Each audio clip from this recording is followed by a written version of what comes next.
Because there's so much doom and gloom about 2012, it's often forgotten what the Mayans really say is going to happen in 2012. And they specifically say that 9 gods are going to return and are going to end the rule of the 13 gods of the sky.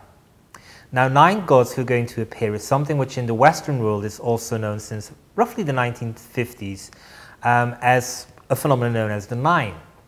And these are 9 entities who are said to guide mankind through its development.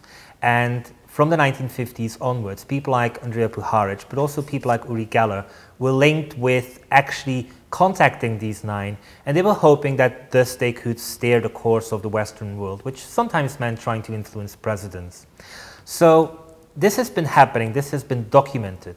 But because the 2012 phenomenon is really so focused towards doom and gloom and the world is going to end, and not focusing on what the 2012 phenomenon is really about, which is about the return of these 9, the two have never really been put together. And when you do, you really come up with the question whether the 9 haven't been returning and whether the 9 aren't guiding us through these times of change, and that this has been happening for roughly 5 to 6 decades. So doom and gloom sayers might actually have missed an opportunity to really see something happening under our very eyes, which is extremely interesting and might be at the very core of the 2012 phenomenon.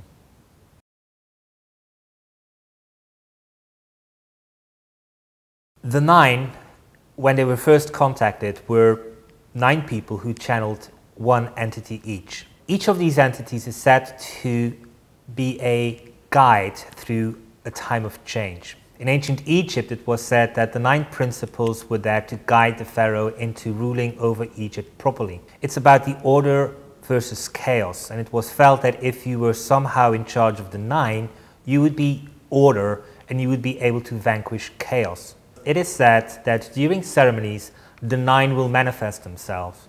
Well, when you look at the Mayan creation mythology and the Baktun ending ceremonies, you find that this is a ritual.